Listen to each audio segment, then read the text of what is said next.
História da Redenção, capítulo 5. O plano da salvação. O céu encheu-se de tristeza quando se compreendeu que o homem estava perdido, que o mundo que Deus criara deveria encher-se de mortais condenados à miséria, enfermidade e morte. E não haveria um meio de livramento para o transgressor. A família inteira de Adão deveria morrer. Vi o adorável Jesus e contemplei uma expressão de simpatia e tristeza em seu rosto. Logo, eu o vi aproximar-se da luz extraordinariamente brilhante que cercava o Pai. Disse meu anjo assistente: ele está em conversa íntima com o Pai. A ansiedade dos anjos parecia ser intensa, enquanto Jesus se comunicava com seu Pai. 3 vezes foi encerrado pela luz gloriosa que havia em redor do Pai. Na 3ª vez, ele veio de seu Pai e podia ser visto. Seu semblante estava calmo, livre de toda perplexidade e inquietação, e resplandecia de benevolência e amabilidade, tais como não podem exprimir as palavras. Fez então saber ao exército angelical que um meio de livramento fora estabelecido para o homem perdido. Dissera-lhes que estivera a pleitear com seu Pai, oferecera-se para dar sua vida como resgate e tomar sobre si a sentença de morte, a fim de que, por meio dele, o homem pudesse encontrar perdão, que pelos méritos de seu sangue e obediência à lei divina, ele poderia ter o favor de Deus e ser trazido para o belo jardim e comer do fruto da árvore da vida. A princípio, os anjos não puderam regozijar-se, pois seu comandante nada escondeu deles, mas desvendou-lhes o plano da salvação. Jesus lhes disse que ficaria entre a ira de seu Pai e o homem culpado, que ele enfrentaria a iniquidade e o escárnio, e que poucos apenas o receberiam como o Filho de Deus. Quase todos o odiariam e rejeitariam. Ele deixaria toda a sua glória no céu, apareceria na terra como homem, humilhar-se-ia como homem, familiarizar-se-ia pela sua própria experiência com as várias tentações com que o homem seria assediado, a fim de que pudesse saber como socorrer os que fossem tentados. Finalmente, depois de cumprida sua missão como ensinador, seria entregue nas mãos dos homens e suportaria quantas crueldades e sofrimentos Satanás e seus anjos pudessem inspirar ímpios homens a infligir.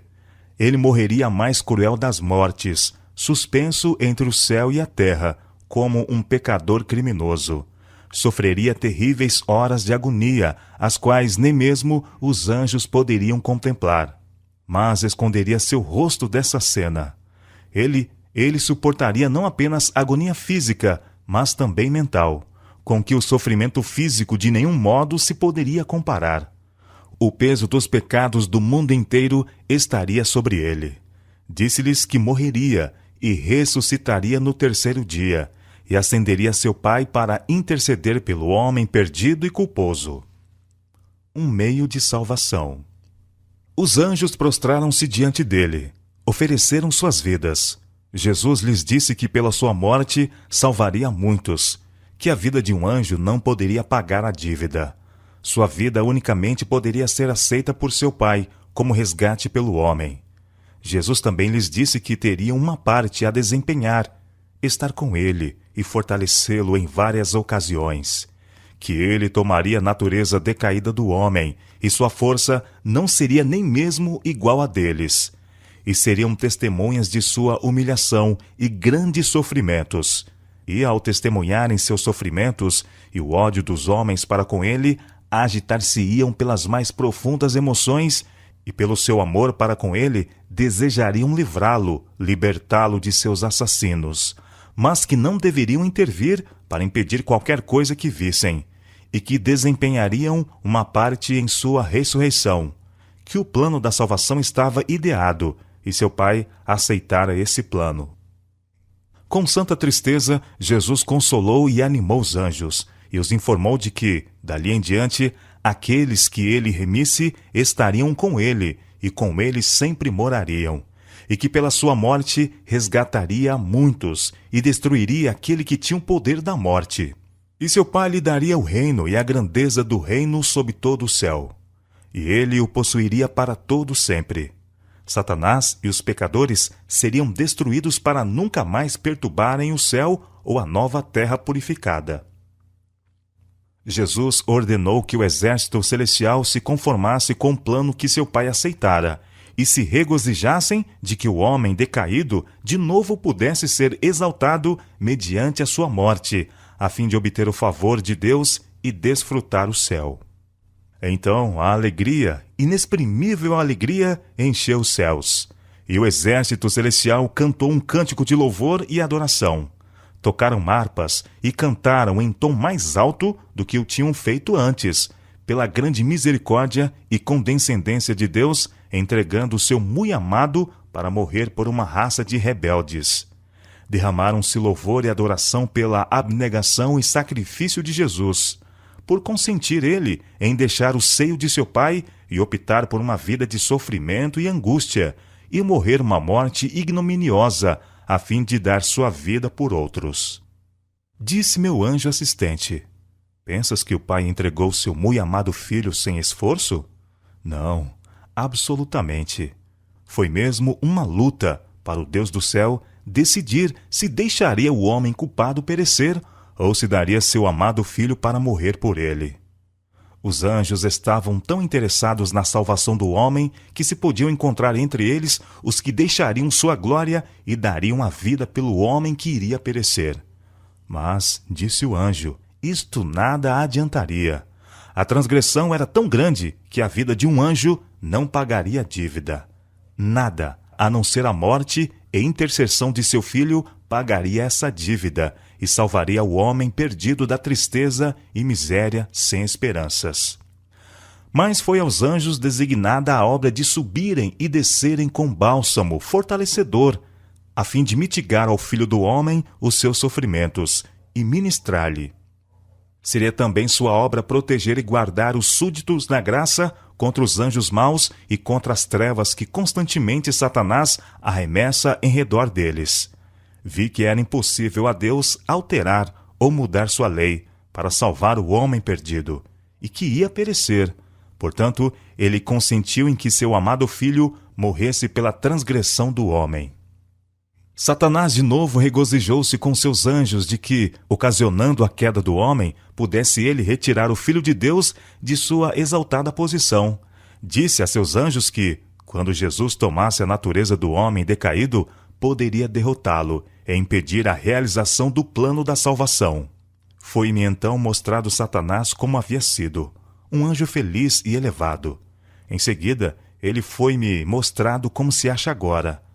Ainda tem formas régias, suas feições ainda são nobres, pois é um anjo, ainda que decaído. Mas a expressão de seu rosto está cheia de ansiedade, cuidados, infelicidade, maldade, ódio, nocividade, engano e todo o mal. Aquele semblante que fora tão nobre, notei-o particularmente. Sua fronte, logo acima dos olhos, começava a recuar. Vi que ele se havia degradado durante tanto tempo que toda boa qualidade se rebaixara e todo mau traço se desenvolvera. Seu olhar era astuto e dissimulado e mostrava grande penetração. Sua constituição era ampla, mas a carne lhe pendia frouxamente nas mãos e no rosto. Quando vi, apoiava o queixo sobre a mão esquerda. Parecia estar em profundos pensamentos. Tinha um sorriso no rosto, o qual me fez tremer. Tão cheio de maldade e dissimulação satânica era ele. Este sorriso é o que ele tem precisamente antes de segurar sua vítima, e ao fixá-la em sua cilada, tal sorriso se torna horrível. Em humilde e inexprimível tristeza, Adão e Eva deixaram o aprazível jardim onde tinham sido tão felizes antes de sua desobediência aos mandamentos de Deus. A atmosfera estava mudada. Não era mais invariável como antes da transgressão. Deus vestiu-os com roupas de pele para protegê-los da sensação de frio e calor a que estavam expostos. A imutável lei de Deus. Todo o céu pranteou como resultado da desobediência e queda de Adão e Eva, a qual trouxe a ira de Deus sobre a raça humana. Foram cortados da comunicação com Deus e precipitados em desesperadora miséria. A lei de Deus não podia ser mudada para atender às necessidades humanas. pois no planejamento divino ela jamais iria perder a sua força, nem dispensar a mínima parte de seus reclamos. Os anjos de Deus foram comissionados a visitar o decaído par e informá-los de que, embora não pudessem mais reter a posse de seu estado santo, seu lar edênico, por causa da transgressão da lei de Deus, seu caso não era, contudo, sem esperança. Foram então informados de que o Filho de Deus, que conversara com eles no Éden, fora tocado de piedade ao contemplar sua desesperada condição, e que voluntariamente tomara sobre si a punição devida a eles, e morreria para que o homem pudesse viver, mediante a fé na expiação que Cristo propôs fazer por ele. Mediante Cristo, a porta da esperança estava aberta, para que o homem, não obstante seu grande pecado, não ficasse sob o absoluto controle de Satanás. A fé nos méritos do Filho de Deus elevaria o homem de tal maneira que ele poderia resistir aos enganos de Satanás.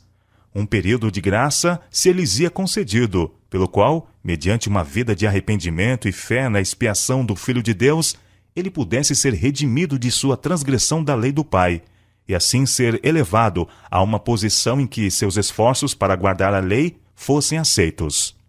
Os anjos relataram-lhes a tristeza que sentiram no céu, quando foi anunciado que eles tinham transgredido a lei de Deus, o que tornou necessário que Cristo fizesse o grande sacrifício de sua própria preciosa vida. Quando Adão e Eva compreenderam quão exaltada e sagrada era a lei de Deus, cuja transgressão fez necessário um dispendioso sacrifício para salvá-los e a sua posteridade da ruína total, pleitearam sua própria morte, ou que eles e sua posteridade fossem deixados a sofrer a punição de sua transgressão, de preferência a que o amado Filho de Deus fizesse este grande sacrifício. A angústia de Adão aumentou.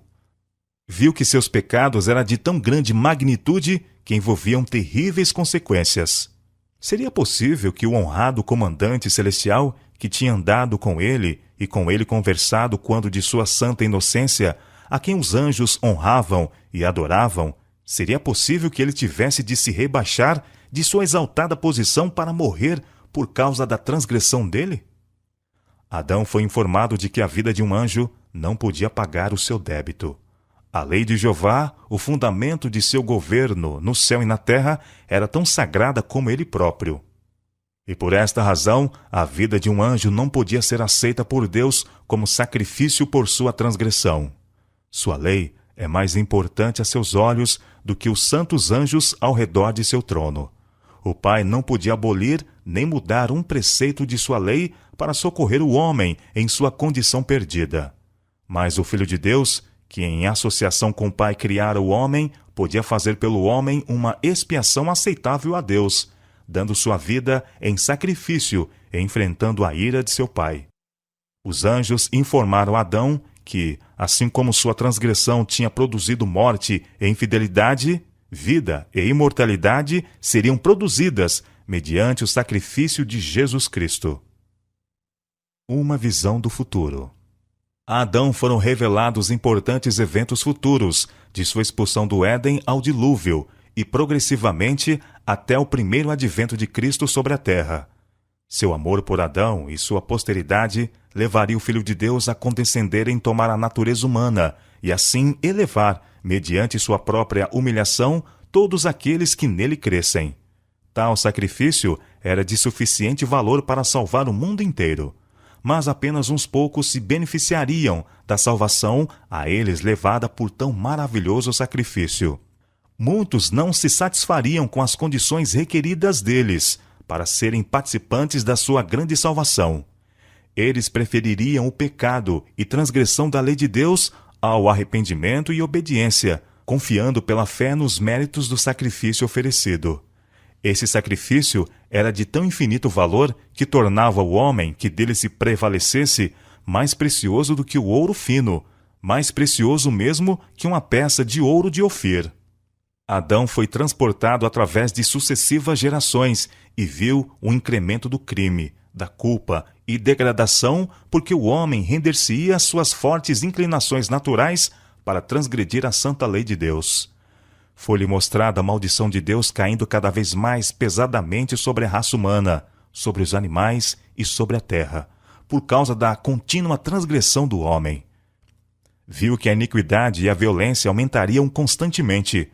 Contudo, em meio a toda a maré de miséria e infortúnio humanos, existiriam sempre uns poucos que preservariam o conhecimento de Deus e permaneceriam imaculados em meio à degeneração moral prevalecente. Adão foi levado a compreender o que o pecado é, transgressão da lei. Foi-lhe mostrado que a degenerência moral, mental e física seria para a raça o resultado da transgressão, até que o mundo se enchesse com toda a espécie de miséria humana. Os dias do homem foram encurtados por seu próprio curso de pecados na transgressão da justa lei de Deus. A raça foi afinal tão grandemente rebaixada que pareceu inferior e quase sem valor. Os homens foram, em geral, incapazes de apreciar o mistério do Calvário, os grandes e elevados fatos da expiação e o plano da salvação por causa da condescendência da mente carnal. Contudo, não obstante a debilidade e enfraquecimento do poder mental, moral e físico da raça humana, Cristo, fiel ao propósito pelo qual deixar o céu, mantém um interesse pelos fracos, desvalidos e degenerados espécimes de humanidade e convida-os a ocultar nele suas fraquezas e grandes deficiências. Se vierem a ele, ele suprirá todas as suas necessidades. A oferta sacrificial. Quando Adão, de acordo com as especiais determinações de Deus, fez uma oferta pelo pecado, isto foi para ele a mais penosa cerimônia. Sua mão devia levantar-se para tirar a vida, que somente Deus podia dar, e fazer uma oferta pelo pecado. Pela primeira vez teria de testemunhar a morte. Ao olhar para a vítima ensanguentada, contorcendo-se nas agonias da morte, ele devia contemplar pela fé o Filho de Deus, a quem a vítima prefigurava, e que devia morrer em sacrifício pelo homem. Esta oferta cerimonial, ordenada por Deus, devia ser para Adão uma perpétua recordação de sua culpa e também um penitente reconhecimento de seu pecado.